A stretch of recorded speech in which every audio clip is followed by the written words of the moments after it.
प्रिय विद्यार्थियों, आज के इस सत्र में हम अध्ययन की प्रकृति, नेचर ऑफ स्टडी पर बात करेंगे।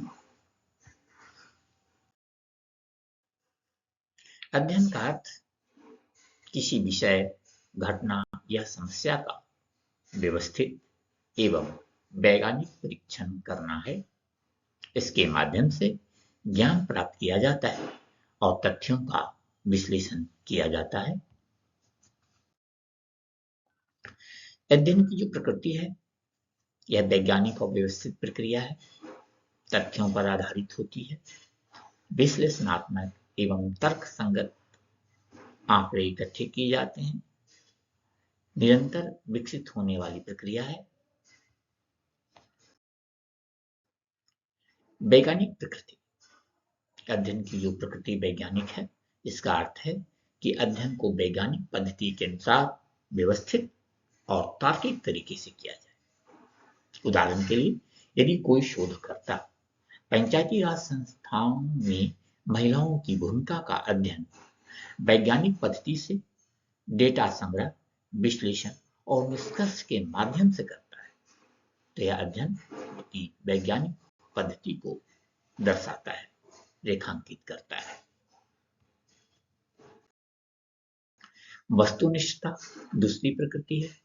वस्तुनिष्ठता का अर्थ है कि शोधकर्ता अपने व्यक्तिगत विचारों, भावनाओं, पूर्वाग्रहों से मुक्त होकर निष्पक्ष रूप से अध्ययन करे। उदाहरण के लिए, यदि कोई शोधकर्ता यह मानकर न चले कि महिलाएं हमेशा पंचायत में कम सक्रिय होती है, बल्कि वास्तविक डेटा के आधार पर निष्कर्ष निकाले, तो यह वस्तुनिष्ठ अध्ययन कहलाएगा।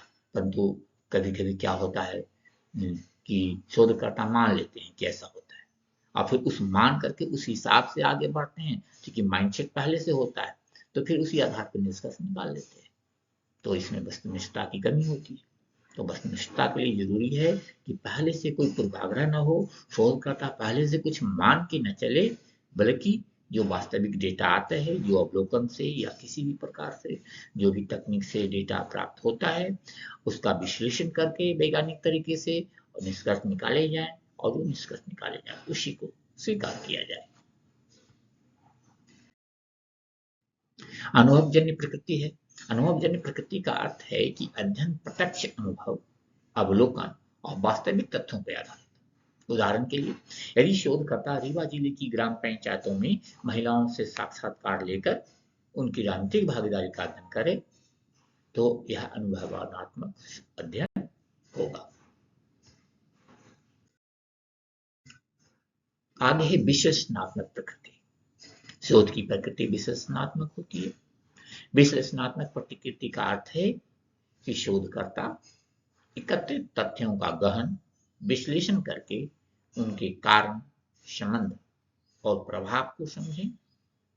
उदाहरण के लिए, यदि शोधकर्ता यह विश्लेषण करे कि महिला आरक्षण, शिक्षा का स्तर, आर्थिक स्थिति का पंचायत में महिलाओं की सक्रियता पर क्या प्रभाव पड़ता है, तो यह अध्ययन विश्लेषणात्मक अध्ययन होगा।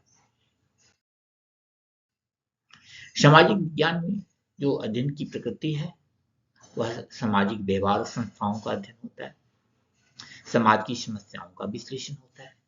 सामाजिक नीतियों के निर्माण में क्या योगदान है, इसका विश्लेषण होता है। राजनीति विज्ञान में देखें तो मतदाता के व्यवहार का अध्ययन, राजनीतिक भागीदारी का विश्लेषण, पंचायती राज संस्थाओं का अध्ययन किया जाता है। निष्कर्ष के तौर पे हम कह सकते हैं कि अध्ययन की जो प्रकृति है वो वैज्ञानिक होती है, वस्तुनिष्ठ होती है और विश्लेषणात्मक होती है। यदि अध्ययन की प्रकृति वैज्ञानिक है, वस्तुनिष्ठ है, विश्लेषणात्मक है, तो अध्ययन प्रभावी होगा, अध्ययन उपयोगी होगा, अध्ययन समाज की समस्याओं का सही समाधान दे सकेगा। यह समाज को समझने में और समस्याओं को समाधान देने में महत्वपूर्ण भूमिका निभाता है। इसलिए अध्ययन को जो है वैज्ञानिक, वस्तुनिष्ठ और विश्लेषणात्मक होना अति आवश्यक। धन्यवाद।